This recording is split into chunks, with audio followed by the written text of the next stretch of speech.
En ce moment, les disciples s'approchèrent de Jésus et dirent : « Qui donc est le plus grand dans le royaume des cieux ? » Jésus, ayant appelé un petit enfant, le plaça au milieu d'eux et dit : « Je vous le dis en vérité, si vous ne vous convertissez et si vous ne devenez comme les petits enfants, vous n'entrerez pas dans le royaume des cieux.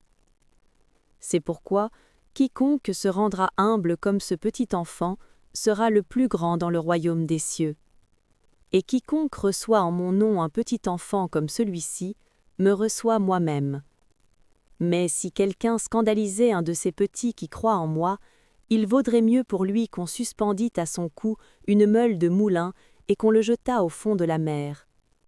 Malheur au monde à cause des scandales, car il est nécessaire qu'il arrive des scandales, mais malheur à l'homme par qui le scandale arrive.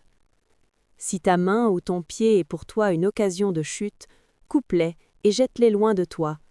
Mieux vaut pour toi entrer dans la vie boiteux ou manchot que d'avoir 2 mains ou 2 pieds et d'être jeté dans le feu éternel. Et si ton œil est pour toi une occasion de chute, arrache-le et jette-le loin de toi. Mieux vaut pour toi entrer dans la vie n'ayant qu'un œil que d'avoir 2 yeux et d'être jeté dans le feu de la géhenne.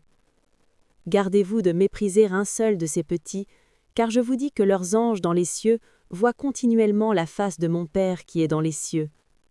Car le Fils de l'homme est venu sauver ce qui était perdu. Que vous en semble ? Si un homme a 100 brebis, et que l'une d'elles s'égare, ne laisse-t-il pas les 99 sur les montagnes pour aller chercher celle qui s'est égarée ? Et s'il la trouve, je vous le dis en vérité, elle lui cause plus de joie que les 99 qui ne se sont pas égarés. De même, ce n'est pas la volonté de votre Père qui est dans les cieux qu'il se perde un seul de ses petits. Si ton frère a péché, va et reprends-le entre toi et lui seul. S'il t'écoute, tu as gagné ton frère. Mais s'il ne t'écoute pas, prends avec toi 1 ou 2 personnes, afin que toute l'affaire se règle sur la déclaration de 2 ou de 3 témoins. S'il refuse de les écouter, dis-le à l'Église, et s'il refuse aussi d'écouter l'Église, qu'il soit pour toi comme un païen et un publicain. Je vous le dis en vérité, tout ce que vous lirez sur la terre sera lié dans le ciel, et tout ce que vous délierez sur la terre sera délié dans le ciel. Je vous dis encore que si 2 d'entre vous s'accordent sur la terre pour demander une chose quelconque, elle leur sera accordée par mon Père qui est dans les cieux.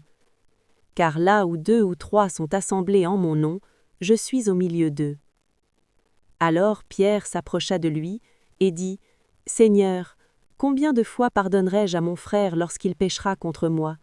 Sera-ce jusqu'à 7 fois ? » Jésus lui dit : « Je ne te dis pas jusqu'à 7 fois, mais jusqu'à 70 fois 7 fois. » C'est pourquoi le royaume des cieux est semblable à un roi qui voulut faire rendre compte à ses serviteurs.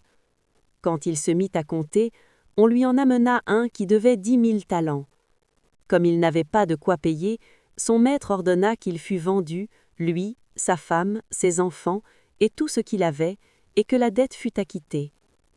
Le serviteur, se jetant à terre, se prosterna devant lui et dit : « Seigneur, aie patience avec moi, et je te paierai tout. » Ému de compassion, le maître de ce serviteur le laissa aller et lui remit la dette.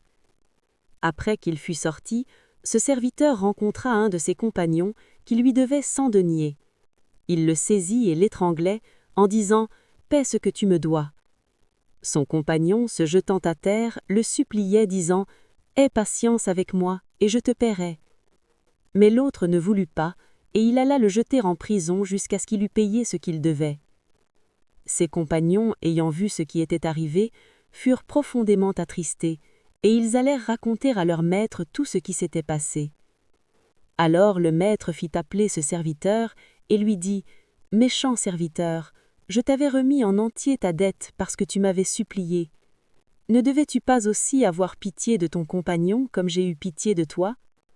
Et son maître, irrité, le livra au bourreau jusqu'à ce qu'il eût payé tout ce qu'il devait. C'est ainsi que mon Père céleste vous traitera si chacun de vous ne pardonne pas à son frère de tout son cœur.